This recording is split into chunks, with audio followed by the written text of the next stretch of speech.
कल मैंने आपको बताया था कि 1937 का चुनाव हुआ और उस चुनाव में कांग्रेस को कितनी सीटें मिली और मुस्लिम लीग को कितनी सीटें मिली। जहां तक कि हम लोग कांग्रेस की बात करते हैं तो कांग्रेस को 715 सीटें मिली थी और मुस्लिम लीग को 198, मात्र 198 सीटें मिली थी। कांग्रेस को इतनी उम्मीद नहीं थी कि इससे इतनी कम सीटें उसको मिलेंगी, उसको उम्मीद थी कि मुझे ज्यादा इससे सीटें मिल सकती थी।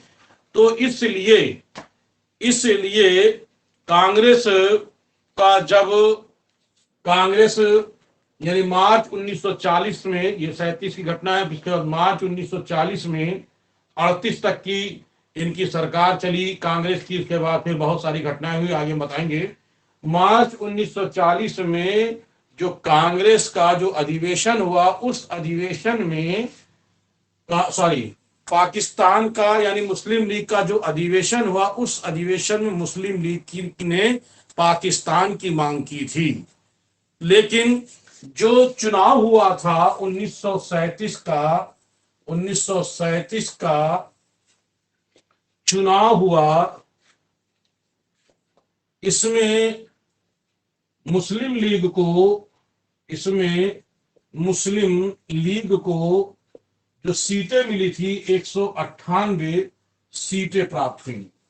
इतनी कम सीटें प्राप्त हुई तो उसने इसने यानी मुस्लिम लीग ने इस का विरोध किया और कहा इसमें धांधली हुई है, इसकी जांच की जाए। तो मुस्लिम लीग ने पीरपुर के राजा, किसके? पीरपुर के राजा, याद करिएगा, मेहंदी हसन, पीरपुर के राजा मेहंदी हसन और बिहार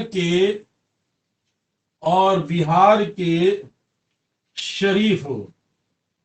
शरीफ, इन दोनों के नेतृत्व में, पीरपुर के राजा मेहंदी हसन और बिहार के शरीफ के नेतृत्व में बाकायदा उन्होंने जांच कमेटियां बनाई। इस जांच कमेटी ने यह जांच करना था कि इसमें कांग्रेस को इतनी सीटें अधिक कैसे मिल गई, मुस्लिम लीग को इतनी कम सीटें क्यों मिली।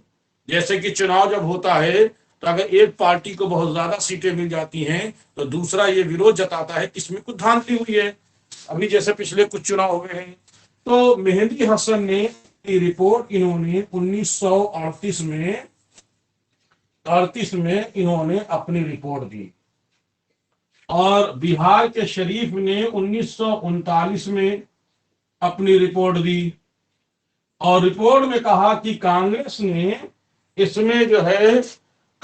ने इसमें धांधली की है और इसलिए कांग्रेस ने पूर्ण बहुमत आकर के उसने पहले 6 स्थान पूर्ण बहुमत प्राप्त किया, 7 स्थान पर उसने अपनी सरकार बनाई, बाद में तोड़ जोड़ करके उसने असम में मिलाकर कुल 8 स्थानों अपनी सरकार बना ली थी। तो इसका मतलब इन लोगों ने कहा कि ये गलत है, ये गलत हुआ है मुस्लिम लीग के साथ, क्योंकि ये मुस्लिम लीग ने ही इसकी जांच बैठाई थी, मुस्लिम लीग की ही जांच कमेटी थी ये। तो इसलिए अब मुस्लिम लीग कह दिया कि अब हम केवल एक ही मांग करेंगे और वो है मेरी मांग पाकिस्तान की। तो 23 मार्च 1940 को, ध्यान दीजिएगा, 23 मार्च 1940 को मुस्लिम लीग का अधिवेशन, 23 मार्च 1940 को मुस्लिम लीग का अधिवेशन ध्यान दीजिएगा, 23 मार्च 1940 को मुस्लिम लीग का अधिवेशन लाहौर में हुआ। 23 मार्च 1940 में मुस्लिम लीग का अधिवेशन लाहौर में हुआ। ठीक है, ये इसको बता दो सर, क्लास में ले, पापा क्लास ले रहे हैं। ठीक है, तो मैंने बताया कि 23 मार्च 1940 का अधिवेशन लाहौर में हुआ। जब 1940 में मुस्लिम लीग का अधिवेशन लाहौर में हुआ तो इसी अधिवेशन की अध्यक्षता जो की थी वो किसने की थी? तो की थी मोहम्मद अली, लाहौर में मोहम्मद अली जिन्ना ने किया। और जिन्ना ने कहा कि अब हम क्या, इन्होंने क्या लैंग्वेज कहा था, भाषण देते हुए कहा कि एक अलग मुस्लिम राष्ट्र के अतिरिक्त अब हम कोई मांग नहीं करेंगे। एक अलग मुस्लिम राष्ट्र के अतिरिक्त अब हम कोई मांग नहीं करेंगे। अर्थात उन्होंने एक प्रस्ताव पास किया और उस प्रस्ताव का नाम था पाकिस्तान। पाकिस्तान की मांग की गई। पहली बार मांग कब की गई पाकिस्तान को? 23 मार्च 1940 में लाहौर के अधिवेशन में पाकिस्तान की मांग की गई।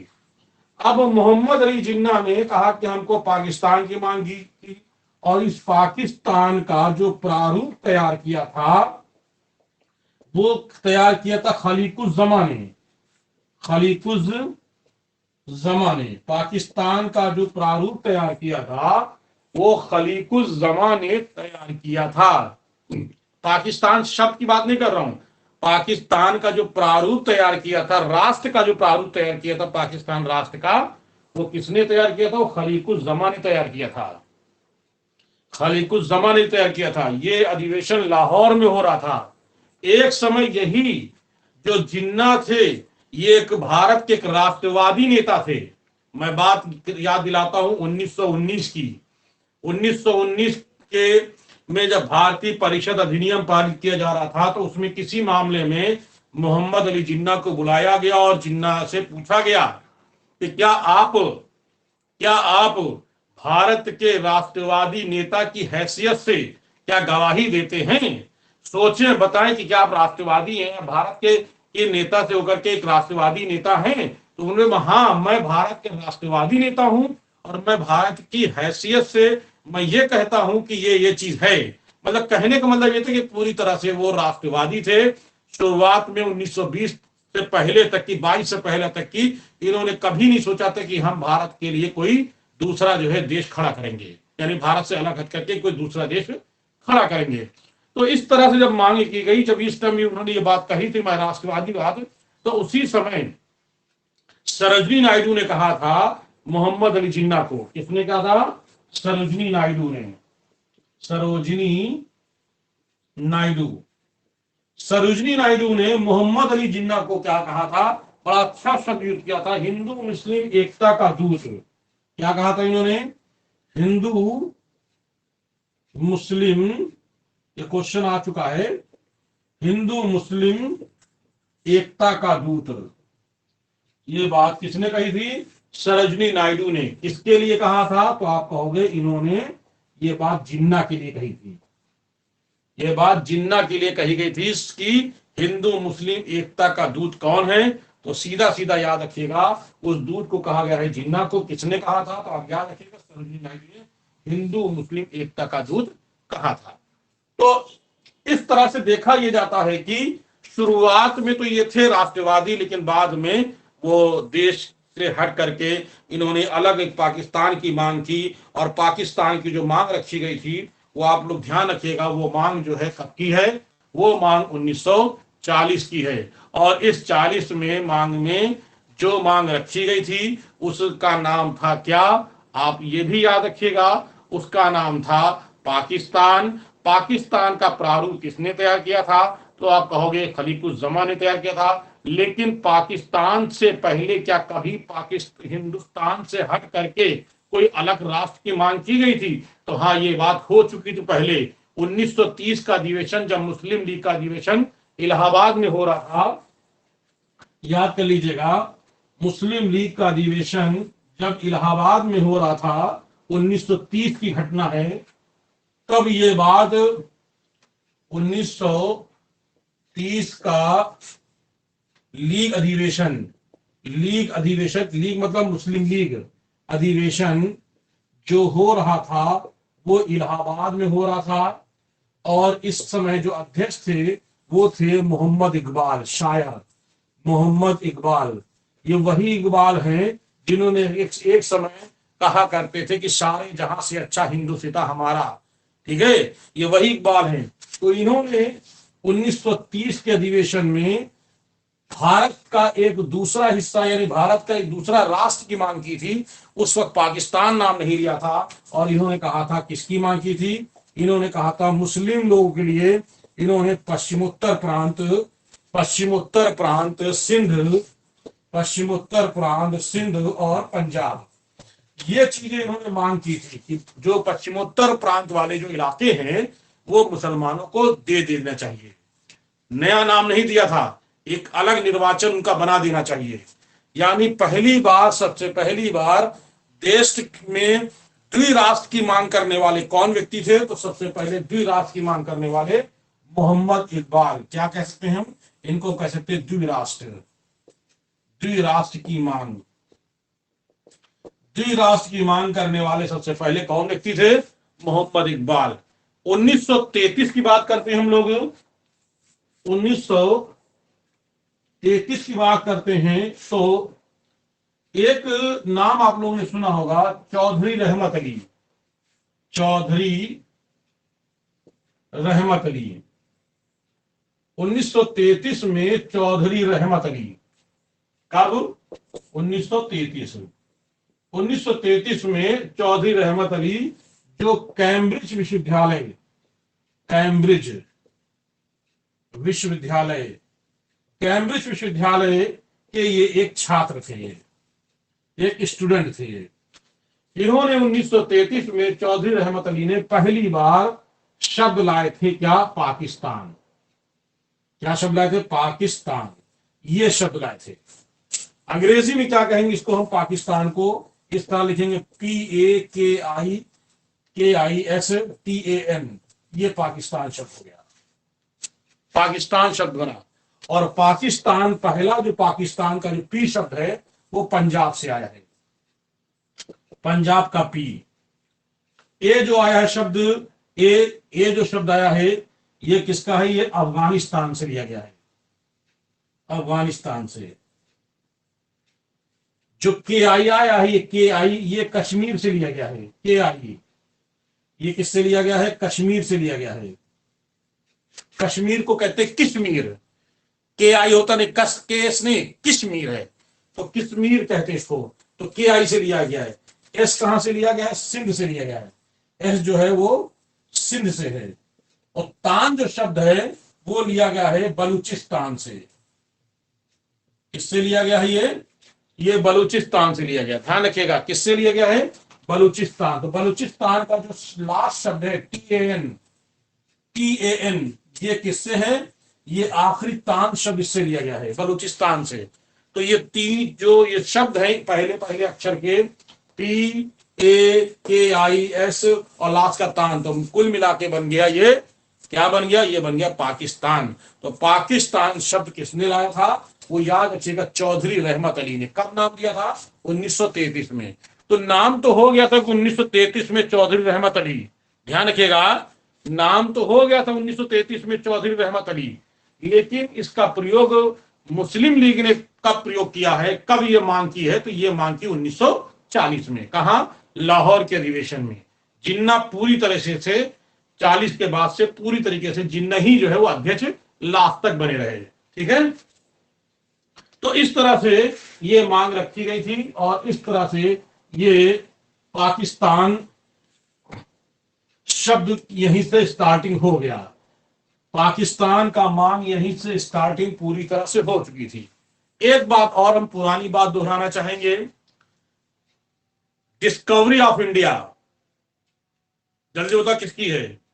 कमेंट करके मुझे बताइए, डिस्कवरी ऑफ इंडिया किसकी है?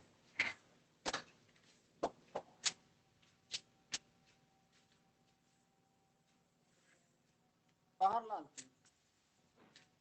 किसकी है? जवाहरलाल। बिल्कुल सही है। अब 1 मिनट रुक जाइए, थोड़ा अजान हो रही है, ठीक है? हेलो, हाँ हाँ सर। बस 1 मिनट, अजान हो रही है, हम क्लास ले रहे हैं। अच्छा,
हाँ, तो हम बात कर रहे थे कि डिस्कवरी ऑफ इंडिया आप जानते हैं, अभी आगे हम आपको जिक्र करेंगे डिस्कवरी ऑफ इंडिया कब लिखी गई है। तो डिस्कवरी ऑफ इंडिया यानी नेहरू नेहरू नेहरू ने लिखा है डिस्कवरी ऑफ इंडिया। किस याद रखिएगा, डिस्कवरी ऑफ इंडिया में नेहरू लिखा है कि एक बार नेहरू की मुलाकात किससे हुई, इनकी जो मुलाकात हुई मोहम्मद इकबाल से। इनकी मुलाकात जो ही मोहम्मद इकबाल से हुई, मोहम्मद इकबाल ने नेहरू से मिले। ये उस समय की बात है, ये घटना 1930 के पहले की है। तो इन्होंने ये बात लिखी है नेहरू ने अपनी डिस्कवरी ऑफ इंडिया में, जब भारत छोड़ो आंदोलन के समय बाद में ये पढ़ा गया कि इकबाल ने कहा था कि इकबाल ने कहा था कि नेहरू आप क्या हैं। और जिन्ना के बारे में इन्होंने क्या लिखा था, तो इन्होंने नेहरू के बारे में क्या लिखा था कि नेहरू एक राष्ट्र भक्त हैं। नेहरू क्या एक राष्ट्र भक्त नेता हैं। जिन्ना क्या है, जिन्ना एक राजनीतिक नेता हैं। ध्यान दीजिएगा, ऐसे क्वेश्चन अब पूछे जा रहे हैं। किसने कहा है, इकबाल ने कहा था कि नेहरू एक राष्ट्रभक्त हैं और मोहम्मद इकबाल एक राजनीतिक हैं। ये बात किसमें मिलती है, तो आप कहोगे डिस्कवरी ऑफ इंडिया, जो नेहरू की पुस्तक, उसमें ये हमको घटना मिलती है। चलिए आगे हम लोग बढ़ते हैं। ये आपका हो गया, क्या हो गया, ये हो गया आपका। और हाँ, एक बात और याद आ गया कि चौधरी रहमत अली का एक पंपलेट भी था, जिन्होंने उस पंपलेट में ही लिखा था पहली बार पाकिस्तान शब्द। तो पाकिस्तान जो शब्द है, पाकिस्तान शब्द एक पंपलेट किसका था, चौधरी रहमत अली का था ये। और उस पंपलेट का नाम था नाउ आर नेवर। क्या है, उस पंपलेट का नाम था, शीर्षक था नाउ आर नेवर। उस पंपलेट का शीर्षक था now or never. Now or never, now or never, ये लिखा था नाउ आर नेवर। इसमें अभी नहीं तो कभी नहीं, ठीक है। तो ये पाकिस्तान शब्द इसी पंपलेट में ही लिखा था। उस पंपलेट का शीर्षक था नाउ आर नेवर। अब आइए आगे हम बात करते हैं व्यक्तिगत सत्याग्रह। किसकी बात करते हैं, हम लोग बात करते हैं व्यक्तिगत सत्याग्रह।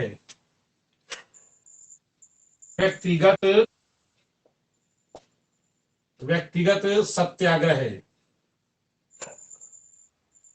अक्टूबर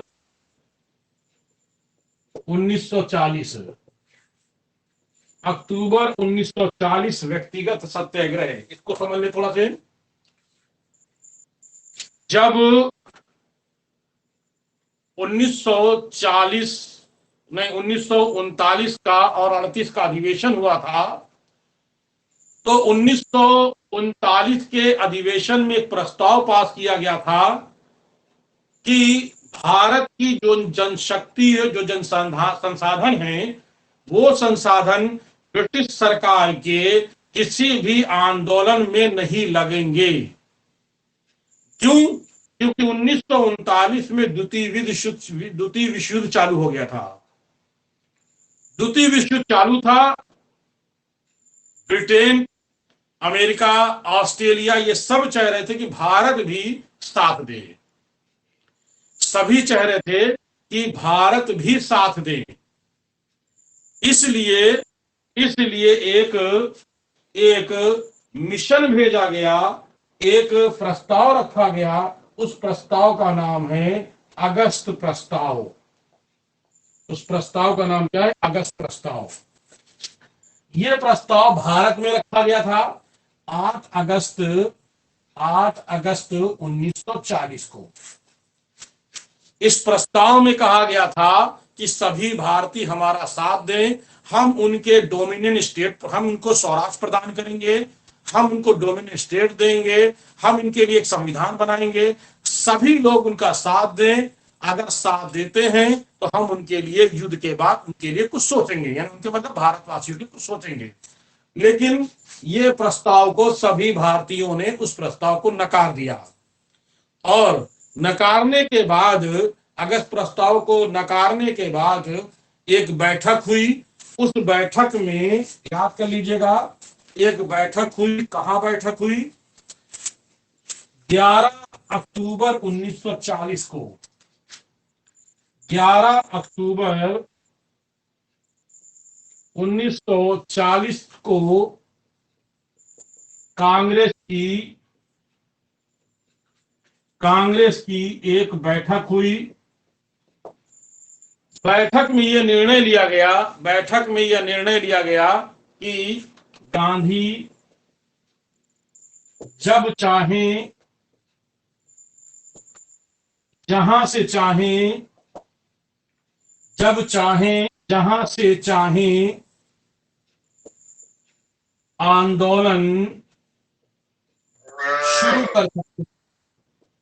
शुरू कर सकते हैं। यानी नेतृत्व गांधी के हाथ में दिया गया।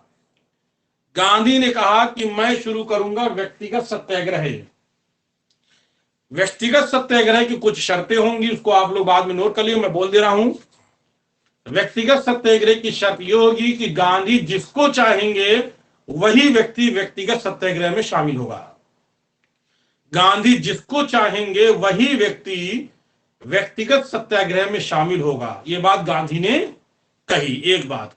दूसरी बात यह कही कि जो व्यक्ति जो सत्याग्रह शुरू करेगा वो कहां से कहां तक शुरू करेगा। यानी जैसे मान लीजिए, सपोज कर लिया कि वो दिल्ली से बंबई करेगा एग्जाम्पल तौर पे, या कोई कहां कहां तक वो जाएगा, यानी कहां से शुरू करेगा वो अपना सत्याग्रह और कहां तक वो समाप्त करेगा, कौन जगह निर्धारित करेगा। सीधी सी बात है कि सरकार उस सत्याग्रही को रोकने का प्रयास करेगी। यदि वो सत्याग्रही उस स्थान पर, अपने निर्धारित स्थान पर पहुंच जाता है, यदि वो सत्याग्रही अपने निर्धारित स्थान पर पहुंच जाता है, तो वह सत्याग्रही झंडा फहराएगा और कहेगा कि मुझे युद्ध से कोई सरोकार नहीं है, मुझे युद्ध में शामिल मत किया जाए। तो ये बात गांधी ने कही। अब इस सत्याग्रही में गांधी ने जिन बहुत सारे लोग को चुना, उनमें से एक व्यक्ति थे आचार्य विनोबा भावे, दो एक व्यक्ति और थे जिनका नाम था जवाहरलाल नेहरू आदि। ठीक है, कितने लोग थे? जवाहरलाल नेहरू आदि। 17 अक्टूबर 1940 को, 17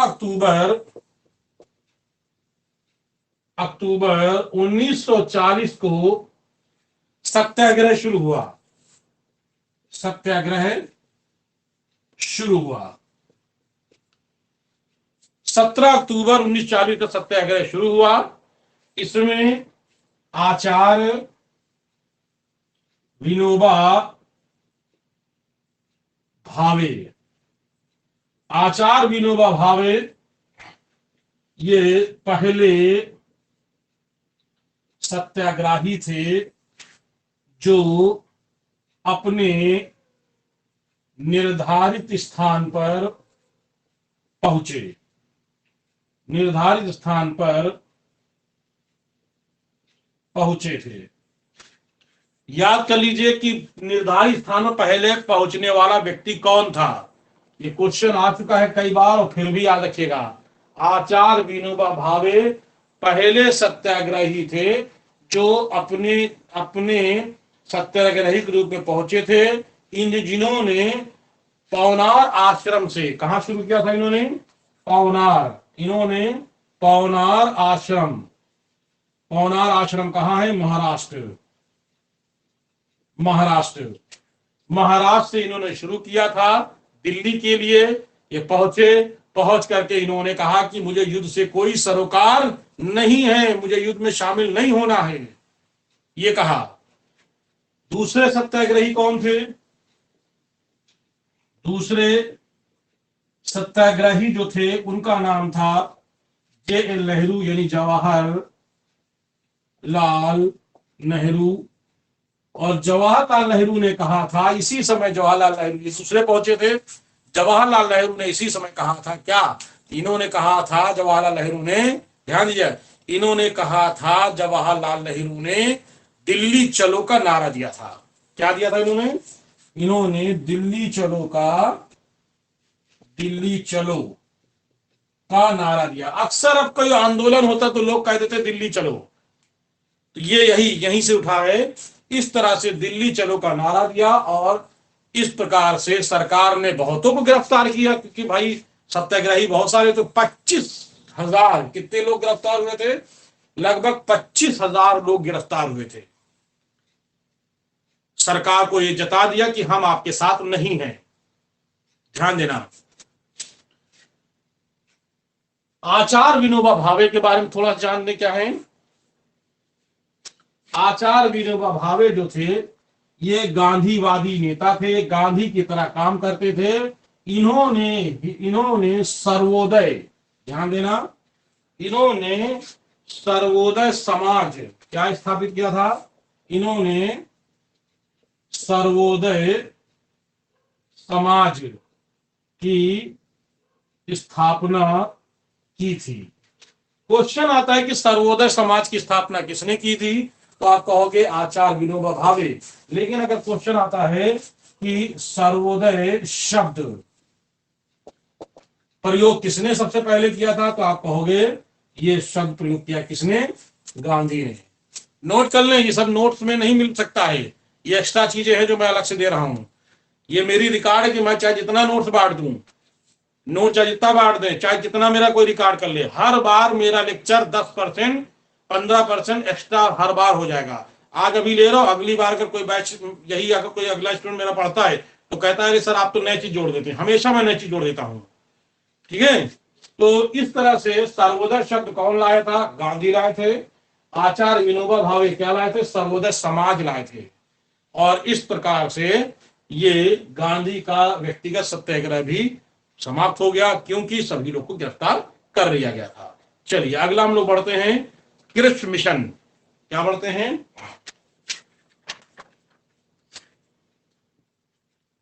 क्रिप्स मिशन।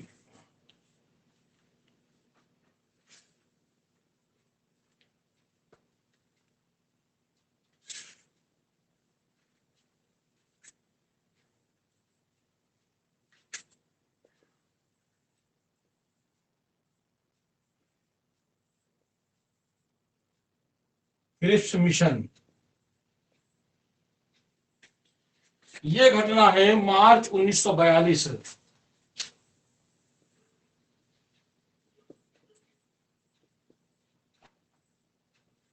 आइए इसको देख लेते क्या है क्रिप्स मिशन।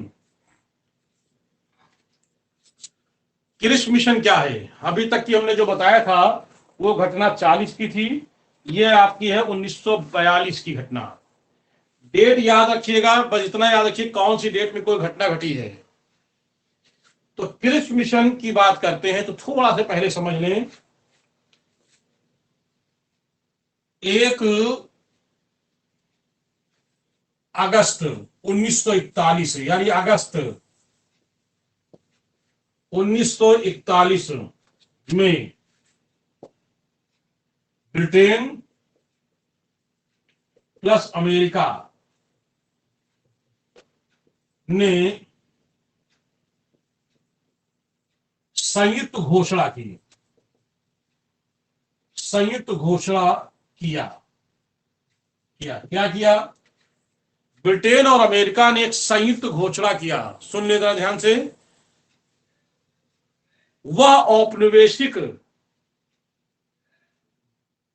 प्रांत या देश कह लें, वह औपनिवेशिक क्षेत्र, क्षेत्र कहेंगे ज्यादा अच्छा रहेगा, वह औपनिवेशिक क्षेत्र जो ब्रिटेन के अधिकार में हैं, उन औपनिवेशिक क्षेत्रों को या उन औपनिवेशिक देशों को ब्रिटेन उनको स्वतंत्र कर दे, उनको सत्ता सौंप दे। ये बात किसमें? संयुक्त घोषणा, जिसको कहते हैं अटलांटिक घोषणा। अटलांटिक संयुक्त घोषणा क्या है? अटलांटिक घोषणा। ये कहा किसने कहा? फिर सुनिएगा, अमेरिका, ब्रिटेन, मेन मामला था अमेरिका। इस वक्त अमेरिका शक्तिशाली था। अमेरिका ने ब्रिटेन पर दबाव बनाया कि वो औपनिवेशिक क्षेत्र जो ब्रिटेन के अधिकार में है वो सभी औपनिवेशिक क्षेत्र को स्वतंत्र कर दे। उस समय ब्रिटेन में जो प्रधानमंत्री था, उसका नाम था विंस्टन चर्चिल। ब्रिटेन का प्रधानमंत्री जो था उसका नाम था विंस्टन चर्चिल।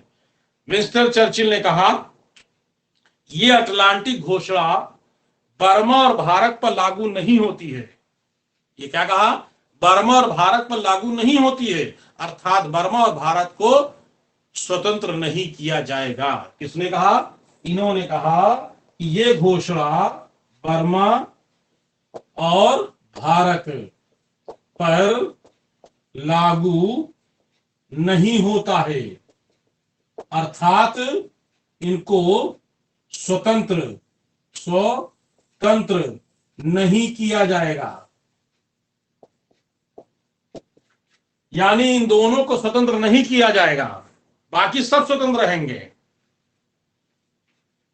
और इधर भारत अमेरिका क्यों चाह रही थी? अमेरिका चाह रही थी कि भारत भी इस युद्ध में ब्रिटेन अमेरिका का साथ दे।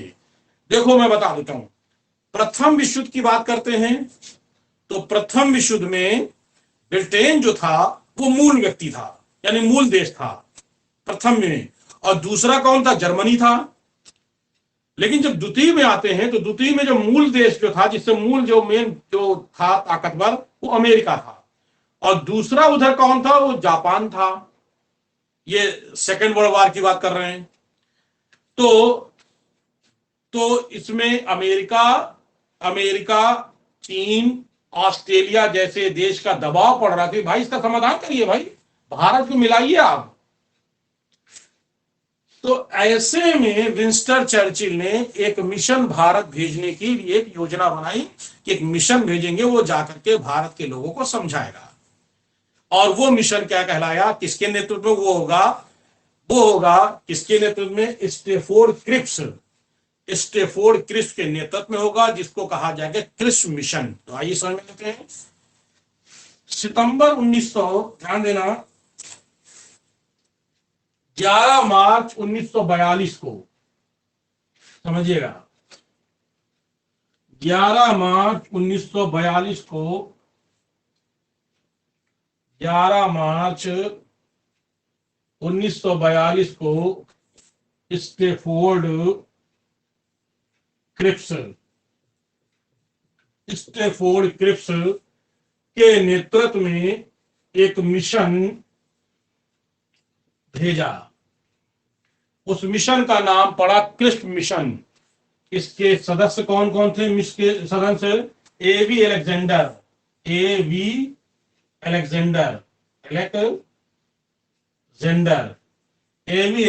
थे, और लॉरेंस, पीथी लॉरेंस कौन थे? दूसरे व्यक्ति का नाम था एवी अलेक्जेंडर, और पैथिक लॉरेंस। क्या नाम था? Pethick Lawrence. ये एक व्यक्ति ये हो गया, दूसरा ये, तीसरा ये तीन व्यक्ति जो है, और बाकी जो साथ में हो, तो ये लोग आए भारत 11 दिन बाद, यानी 22 मार्च 1942 को। 22 मार्च 1942 को वो अपना प्रारूप लेकर, यानी प्रस्ताव लेकर, भारत आए। किसको लेकर के आए? भारत लेकर आए। ध्यान दीजिएगा, प्रारूप लेकर के भारत आए। जब ये प्रारूप लेकर के आए तो प्रारूप में दो बातें थी। एक बात ये थी, ध्यान देना, कि एक था युद्ध के बाद का प्रस्ताव और एक था युद्ध के दौरान का प्रस्ताव। तो मैं पहले युद्ध के बाद का प्रस्ताव बता देता हूं। क्या दो बातें कही इन्होंने कही दो बातें रखी, भारतीयों से मिले और इन्होंने दो बातें रखी। क्या प्रारूप में था? एक तो था युद्ध के बाद का प्रस्ताव, और एक था युद्ध के दौरान का प्रस्ताव। पहला बताते हैं क्या है।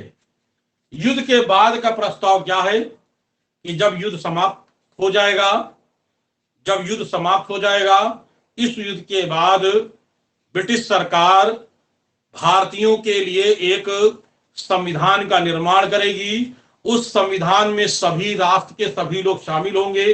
अगर कोई शामिल नहीं होना चाहेगा तो वो अपनी अपनी संवैधानिक स्वतंत्रता बनाए रखेगा। वो बाद में भी शामिल अगर होना चाहेगा तो बाद में भी शामिल हो सकता है, बाद में वो शामिल हो सकता है। युद्ध के बाद जब युद्ध हो जाएगा, युद्ध के बाद भारतीय और ब्रिटिश सरकार के बीच में एक समझौता होगा। बैठकर दोनों लोग वो समझौता करेंगे, एक संधि होगी। उस संधि के तहत सत्ता का हस्तांतरण यानी सत्ता का परिवर्तन होगा, आपको सत्ता दे दी जाएगी। तब तक, लेकिन तब तक युद्ध के दौरान के प्रस्ताव में कहा जाता है कि तब तक आप लोग हमारा आप लोग साथ दीजिए और इसमें अपने जन संसाधन का प्रयोग करिए। ये बात ब्रिटेन की सरकार ने ये प्रारूप बना करके भेजा था किसको, क्रिप्स मिशन को। जब आप पढ़ेंगे नोट्स में तो आपको मिल जाएगा ये बातें। खैर, ये प्रस्ताव आया क्रिप्स सबसे पहले किससे मिला, ध्यान रखना क्वेश्चन पूछा गया है। सबसे पहले ये मिला सबसे पहले ये मिला नेहरू से, जवाहरलाल नेहरू से मिला। फिर ये मिला गांधी से मिला। फिर मिला ये जिन्ना से मिला। ठीक है, इन सभी लोगों ने इस प्रस्ताव को अस्वीकार कर दिया। कहा अगर सत्ता देना तो तत्काल सत्ता दीजिए, सत्ता दीजिए, हम लोग लड़ने को तैयार हैं। लेकिन ब्रिटिश सरकार इस पर पक्ष में नहीं थी। ये लोग वापस यहां से चले गए। जब यहां से चले गए, कितने दिन बाद गए थे, इसको भी क्वेश्चन एक बार शायद पूछा गया है। ये लोग जब यहां से गए तो 11 अप्रैल 1942 में ये लोग यहां से चले गए। जब यहां से गए तो जाने से पहले गांधी ने कहा था कि ये एक ऐसा भविष्य तिथि में भुनने वाला चेक है जो कभी भुनेगा भी नहीं। नेहरू ने क्या कहा, नेहरू ने कहा ये ऐसा चेक है जो टूटता हुआ बैंक है। समझ लीजिए, क्वेश्चन आया हुआ है। गांधी ने कहा कि एक ऐसा ये चेक है जो भविष्य में भुनेगा ही नहीं, भुनेगा ही नहीं। भाई चेक होता नहीं, बैंक ले जाओ तो वापस कर देते, जाओ उसमें पैसा ही नहीं है। ये ऐसा चेक है जो कभी भविष्य में भुनेगा ही नहीं। ये बात गिरने का ही गांधी ने कहा। नेहरू ने कहा ये ऐसे बैंक का चेक है जो टूट रहा है, ये इसमें जोड़ दिया नेहरू ने। जिन्ना ने क्या कहा, जिन्ना ने कहा भैया हमको पाकिस्तान चाहिए, पाकिस्तान के अलावा हमको कुछ समझ नहीं आता है, ये केवल पाकिस्तान का राग लगते रहे। और ये मिशन यहां से वापस चला गया। उसके बाद हालात देश के बड़े खराब हो चुके थे। ऐसे परिस्थितियों में गांधी ने एक नया आंदोलन खड़ा कर दिया और उस नए आंदोलन का नाम है भारत छोड़ो आंदोलन। तो आगे बढ़ाएं क्लास, जल्दी बताएं। आगे क्लास अभी चलेगी तो लगभग 45 मिनट लगेगा। अरे नहीं सर, बहुत तेज बारिश हो रही, नेटवर्क खराब है। तो कल रखें सुबह? हाँ हाँ सर, कर लेते हैं। अच्छा ठीक है, तो कल सुबह क्लास रहेगी। अच्छा, आज थोड़ी प्रॉब्लम थी, गए थे काम से इसलिए नहीं ली। तो कल सुबह रहेगी क्लास, ठीक है? ठीक। चलिए, जय हिंद, गुड नाइट। कल क्लास बड़ी इंपॉर्टेंट है, क्लास में रहिएगा सब लोग। रानी, रहेंगे सर। हाँ कल 10 बजे, वही 10 सवा 10 बजे जैसे लेते हैं, ठीक है? और खुशबू रेगुलर रहिए, आप भी रेगुलर नहीं रहती हैं, ठीक है? हाँ रेगुलर रहिए तो थोड़ा सा क्लास में मजा आती है ना। फिर जब ज्यादा लोग रहते तो पढ़ाने में मजा आता है। जब लोग नहीं रहते तो मेरा भी मन नहीं करता पढ़ाने का ज्यादा। भाई जैसे कम लोग रहते तो भी मन नहीं करता हमारा। अब भाई ऑफलाइन में 40-50 बच्चों को लेकर पढ़ाने वाला आदमी, वो सर तो आज 4-5 लोग रहते हो तो बड़ा वो भी अजीब लगता है, लेकिन फिर भी ये शुरुआत है ऑनलाइन की। मुझे उम्मीद है कि आगे भविष्य मेरा अच्छा, जैसे कला में इस वक्त 100 के ऊपर बच्चे हैं ऑनलाइन में, कला में 100 के ऊपर है स्टूडेंट इस समय। लेकिन इतिहास भी अगर लगेंगे तो धीरे धीरे इतिहास में संख्या बढ़े, बस आप ही लोग का सहयोग चाहिए, आप लोग सहयोग करिए, बच्चे बढ़ते जाएंगे और उम्मीद है भी और बढ़ेंगे अभी। तो चलिए, जय हिंद।